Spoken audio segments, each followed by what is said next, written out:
Comment réaliser ton premier projet en 2023? Tu te poses la question, tu es sur la bonne chaîne. Je te dis à tout de suite, mon gars.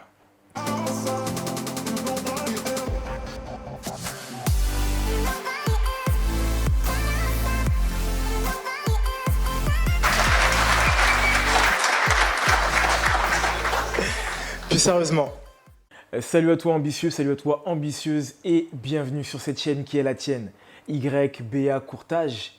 Et je me présente, je suis ton humble serviteur Roméo, je suis courtier en prêt immobilier, je suis également formateur et marchand de biens dans le cadre de l'immobilier et investisseur à mes heures perdues. Le but de la chaîne, il est simple, c'est te pousser à investir, te mettre ce coup de pied aux fesses qui va te permettre de pouvoir te lancer sur ton premier projet ou sur les autres, peut-être le deuxième, le troisième ou le quatrième.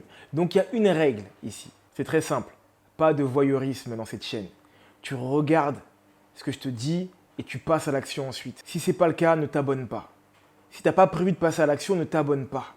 D'accord? Va voir d'autres chaînes, il y a énormément de chaînes comme ça où tu peux avoir que de la formation, du contenu. Là, ce n'est pas le cas. On donne des astuces, on a des interviews, on a également des vidéos sur le terrain où je te parle de mes investissements personnels. Donc, tu n'as aucune raison de ne pas le faire, à part des prétextes, bien sûr. Mais par contre, si tu fais partie de cette famille d'ambitieux qui ne cesse de grandir, et encore merci à vous, on a dépassé les 1000 abonnés, c'est vraiment cool.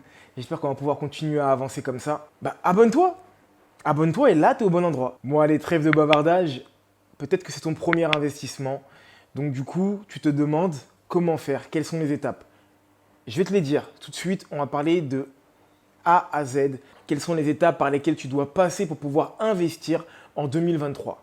D'accord? Je précise parce que la conjoncture est très différente à celle des années précédentes. Un petit rappel par rapport à la conjoncture actuelle. Si tu ne le sais pas, ou si tu le sais, mais je te le rappelle encore, les banquiers sont très frileux à l'idée de pouvoir financer des projets, que ce soit pour de la résidence principale ou pour de l'investissement locatif. Le marché, en tout cas dans certaines zones, commence à avoir de plus en plus de vendeurs et moins d'acheteurs de par le fait qu'il y a moins d'offres qui sont acceptées par les banques, d'accord? Par rapport au refus bancaire. Donc ça peut jouer en ta faveur, ça peut également jouer en ta défaveur, ça dépend. Toutefois, on va aller sur l'hypothèse que ça va pouvoir jouer en ta faveur. Et pour ça, c'est simple, c'est quelles sont les étapes par lesquelles il faut passer pour que ça joue en ma faveur. La première des étapes lorsque tu souhaites investir en 2023 sur ton premier projet, et on pourra faire une autre vidéo si tu le souhaites lorsque tu es déjà investisseur et que tu as déjà donc investi une première fois, quelles sont les solutions qui te sont proposées au vu de la conjoncture actuelle. Donc si tu veux ce type de vidéo-là, n'hésite pas à me le dire tout simplement en commentaire juste en bas. Revenons-en à nos moutons. Donc la première étape lorsque tu souhaites investir pour la première fois dans l'immobilier, ça va être ta situation professionnelle. D'accord? Je ne te parle pas de ta situation maritale, est-ce que tu es marié, pas marié, etc. Mais ça, on peut en parler juste après d'ailleurs. C'est aussi un point qui peut être intéressant. Tu verras qu'on va parler d'étapes et de sous-étapes qui des fois vont me venir à l'esprit. Donc reste vraiment jusqu'à la fin de la vidéo pour que je puisse te délivrer tout ce que j'ai dans le crâne. Ok? Donc la situation professionnelle. Attention à avoir une situation professionnelle stable.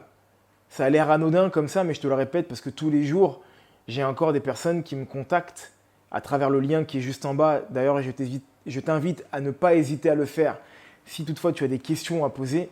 Donc, j'ai régulièrement des personnes qui me contactent avec des situations qui ne sont pas stables. Qu'est-ce que c'est une situation qui n'est pas stable? Ou plutôt, qu'est-ce qu'une situation stable? Ça va être un CDI ou des CDD de longue durée, mais depuis un certain moment. D'accord? Soit tu es contractuel de la fonction publique, soit tu décides de faire des intérims, mais depuis plus de 24 mois, depuis plus de 12 mois, donc plutôt 24 mois. D'accord? Et là, on arrive à montrer une récurrence par rapport à ce style de vie-là. Je vais faire un focus sur le CDI. Il y a des commerciaux qui sont énormément payés à la com. C'est-à-dire qu'ils ont une petite base salariale et une grosse com. Attention à ces salaires-là également, tout simplement parce que si cela ne fait pas 24 mois, donc 2 ans, que tu perçois le même type de salaire, ta com, comme elle est variable, ne va pas être prise en compte. Ça, c'est important et on a tendance à l'oublier des fois. Donc, les commerciaux, vérifiez et soyez certains que ça fait au moins 24 mois que vous êtes déjà dans cette récurrence de recevoir des coms variables. Les cheminots, les chauffeurs poids lourds, les personnes qui font des grosses heures sup. Attention si également ça ne fait pas plus de 12 mois que vous percevez ces heures sup régulièrement, attention parce qu'elles peuvent ne pas être prises en compte. Pourquoi? Tout simplement parce que les heures sup sont hyper aléatoires, comme les coms variables, mais on arrive à montrer une récurrence à partir du moment où il y a des antécédents, à partir du moment où il y a une durée. S'il n'y a pas de durée, ça fait 6 mois, tu as gagné 6 000 € parce que tu as fait 100 heures sup, mais en fait, ça n'a aucune valeur pour le banquier. Parce que le mois d'après, tu peux faire 1 000 €. Donc à ce moment-là, le banquier va se baser vraiment sur ton contrat si tu n'as pas la récurrence et le recul nécessaire dont je t'ai parlé à l'instant. Si tu veux qu'on en parle, c'est très simple. Comme je viens de te dire, il y a des liens qui sont juste en bas. Donc tu cliques, tu programmes un rendez-vous et je te rappelle, et ça pendant 15 minutes et totalement gratuitement. La sous-catégorie de la situation professionnelle, maintenant on va parler de la situation personnelle, d'accord? Donc parlons de la situation civile, simplement marié, pas marié, etc. Si vous n'êtes pas encore marié et que l'un des deux n'est pas en CDI ou n'a pas de situation stable, comme j'ai dit précédemment, avant le mariage, commencez d'abord par un investissement. Ce qu'il va falloir faire dans ce genre de cas, c'est de faire supporter le poids sur la personne qui a la surface financière la plus stable possible. Et ensuite, lorsque l'autre aura le CDI, ultérieurement bien sûr, vous pourrez racheter les parts de l'un. Comme ça, vous serez à 50-50 ou 40-40, peu importe, mais vous vous organiserez. Mais si vous faites, ce que je vais dire entre guillemets, l'erreur de se marier et ensuite d'acheter, surtout sous la communauté des biens, pas en contrat de mariage, vraiment sous la communauté des biens, et que l'un des deux n'a pas une situation qui est vraiment stable, eh ben ça va faire peser sur le dossier. C'est dommage. Donc si vous pouvez attendre quelques temps, achetez d'abord votre bien et ensuite pensez au mariage. Dans tous les cas, si vous achetez sous la communauté des biens, ça c'est vraiment une petite parenthèse.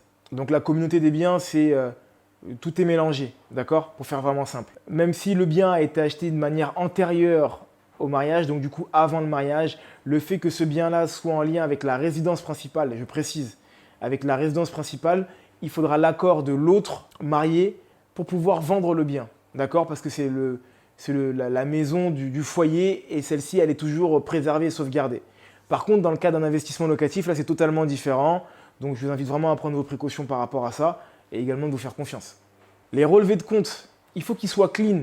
Qu'est-ce que je dis clean? Pas de découvert, pas d'AGO, pas d'interdiction bancaire, pas de rejet de prélèvement, rien du tout. D'accord? Et non pas pendant 3 mois, comme j'ai l'habitude de vous le dire, ou j'ai pu vous le dire précédemment, mais pendant 12 mois si c'est votre banque, parce que votre banque a un historique. Donc le fait de venir 3 mois après en disant regarde, monsieur le banquier, je me suis bien comporté pendant 3 mois, il va regarder, il va dire oui mais pendant 1 an, tu as fait n'importe quoi. Donc montrez pendant une durée de 12 mois, si toutefois vous avez été à découvert auparavant, que c'est très simple. Là, vous avez viré à gauche à 190 et ce comportement-là est totalement fini et ça depuis 12 mois. On reparle toujours de la récurrence, d'accord? Et si c'est auprès d'une autre banque, 6 mois, ça peut être cool. Pourquoi je dis 6 mois? Pour changer des habitudes bancaires, ça ne se fait pas en 3 mois. D'accord? Il y a des fois des AGO qui viennent plus de 2 mois après parce que ça fait partie des conventions bancaires que vous avez signées. Donc pour être tranquille, vous tablez sur 6 mois et là, normalement, il n'y a pas de souci. Attention, je précise, cela ne veut pas dire qu'il faudra ramener les 12 relevés de compte ou les 6 relevés de compte. Non, il va vous en demander 3. Mais pour les raisons que je vous ai expliquées tout à l'heure, il est préférable de tabler sur ces durées-là. Parlons un peu de l'épargne. Il faut de l'épargne avant projet et de l'épargne après projet. Avant, de l'épargne avant projet était totalement suffisant. Ok, il faut un apport de 10 000, j'ai 10 000. Après, j'aurai plus un rond, mais ce n'est pas grave. J'ai mis tout mon argent sur mon projet. Maintenant, le banquier demande également d'avoir de l'épargne après projet. Pourquoi? Tout simplement parce qu'il dit, ok, il a mis son apport sur son projet immobilier. Maintenant, le problème, c'est qu'il n'a plus rien du tout. Et il va devoir demander un crédit IMO. Et la situation, comme elle n'est pas spécialement propice pour surendetter les gens, j'ai pas envie de prendre ce risque-là.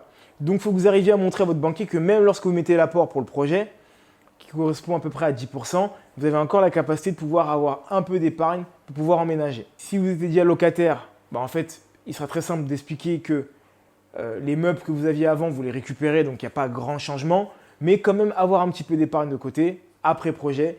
Et si vous n'étiez pas locataire et que vous viviez chez vos parents, là, il faut vraiment montrer que oui, après mon projet, après avoir acheté, je ne suis pas tout nu en fait. Ensuite, définir la stratégie. Là, je viens de me rendre compte que je n'ai pas dit étape 1, étape 2, étape 3, mais j'espère que tu as suivi quand même. Dans tous les cas, on fera un récap après par la suite. Alors, qu'est-ce que j'ai envie de dire par définir la stratégie? Définir la stratégie, c'est de voir qu'est-ce que je souhaite faire. C'est ma résidence principale? Je veux y vivre? Ok. Mais est-ce que je dois me surendetter aux 33% qu'on me demande maximum? Est-ce que je pourrais pas partir sur quelque chose d'un peu en dessous, 20%, 23%? Oui, c'est pas le palace dont je rêvais, mais c'est pas grave, ça me permet de pouvoir investir à côté. Est-ce que c'est ma résidence principale, mais je vais la revendre derrière? Faire un flip, ou plus communément appelé un achat-revente. Donc, quel type de bien je vais aller rechercher? Est-ce qu'il me faut un bien avec des travaux, pas de travaux? Qu'est-ce que je vais rechercher dans la zone, etc. Ou est-ce qu'on est sur un investissement locatif pur? Ok, ben c'est quoi? C'est du saisonnier, c'est de la location meublée, c'est de la colocation. Qu'est-ce que je souhaite faire? C'est ma stratégie qui est hyper importante. Il y a quelques années auparavant, je t'aurais dit d'abord la stratégie et ensuite la situation bancaire. Aujourd'hui, vu que la situation elle est vraiment très différente, je te dis d'abord, sois au clair au niveau de ta situation bancaire, va voir ton banquier, rentre en contact avec moi, n'hésite pas, les liens sont en bas, je viens de te le dire tout à l'heure, et ensuite, tu réfléchis à ta stratégie. Bon, j'espère que là, ça te plaît. Si c'est le cas, n'hésite pas, premièrement, à partager la vidéo, à liker la vidéo, à mettre des commentaires. Je réponds toujours aux commentaires. Il n'y a pas de questions bêtes, mais il est très bête de ne pas poser de questions. Ok? Donc, pose les questions qui te traversent l'esprit. Pour finir, le plus important, rentrer dans le concret. Faire des visites. Va visiter les appartements que les agents immobiliers te proposent ou que tu as pu trouver sur les sites de revente d'appartements. Par contre, tu dois visiter ton appartement avec une nuance près, avec un outil que les autres n'auront pas forcément, mais toi que tu devras avoir. Avoir une simulation de ta banque ou avoir un calcul d'enveloppe auprès d'un courtier. La simulation, c'est le papier qui dit « Ok, moi je peux acheter à 200 000 ». D'ailleurs, si tu peux acheter à 200 000, n'hésite pas de demander à ton banquier qu'il te mette à 180. Va jamais au taquet, ça sert à rien. Selon moi en tout cas. Auprès d'un courtier, dire « Ok, monsieur le courtier », par exemple, quelqu'un comme moi, à hauteur de combien je peux emprunter Roméo? Moi, selon les calculs et les informations que tu m'as données, tu peux emprunter à hauteur de 150 000. D'accord, très bien. Et avec ça, tu vas voir ton bien, l'agent immobilier, tu lui dis « Moi, je sais déjà où je veux aller ». Allez, je te fais le petit récap. Étape 1, connaître sa situation professionnelle. Comme je t'ai dit tout à l'heure, un CDI, si on est sur des coms variables, attention à faire en sorte que mes coms variables aient des antécédents, de l'antériorité. Pareil pour les CDD, que ce soit de la fonction publique ou des CDD choisis par style de vie. La sous-étape 1, on va dire étape 2, situation civile personnelle. Attention à ce que le mariage et donc du coup le fait de s'associer avec une personne ne soit pas un poids sur le projet. Je précise sur le projet et non dans la vie. D'accord? Étape 3, les relevés de compte mon ambitieux. 12 mois si c'est auprès de ta banque, entre 5 et 6 mois, mais je te dirais 6 mois si c'est auprès d'une autre banque. Pourquoi? Tout simplement parce que 12 mois, en fait, ta banque, elle connaît ton antériorité. Et 6 mois, c'est simple, c'est pour que tu puisses apprendre à redresser la barre. Ça ne se fait pas en 3 mois quand on a des mauvaises habitudes. On a 3 là. Ouais, on a 3. Étape 4, la stratégie, mon ambitieux. Vers où tu te diriges. C'est hyper important de savoir où est-ce que tu vas, quel est ton point d'arrivée, pour savoir comment tu vas faire pour pouvoir y aller. Étape 5, mettre un like et partager. Non, plus sérieusement, étape 5, visiter mon ambitieux avec toutes ces informations-là, mais surtout une simulation ou bien un calcul d'enveloppe. Et pour ça, comme je t'ai dit, il y a des liens qui sont juste en bas si tu veux rentrer en contact avec moi. Et voilà mon ambitieux, c'est la fin de cette vidéo. J'espère qu'elle t'aura plu. Si c'est le cas, n'hésite pas à la partager à un grand nombre de personnes afin que tout le monde puisse en profiter et qu'on continue à grandir. Encore un grand merci à vous mes ambitieux de faire grandir cette chaîne et de me permettre d'être plus vu auprès d'autres personnes qui ne me connaissent pas. Comme je l'ai dit, ne tienne pas de voyeurisme, on passe à l'action s'il vous plaît. J'espère que cette vidéo t'aura plu. Peu importe à quel moment tu regarderas la vidéo, tout ce que je peux te dire mon ambitieux, c'est de continuer à croire en toi et à te former. Bye.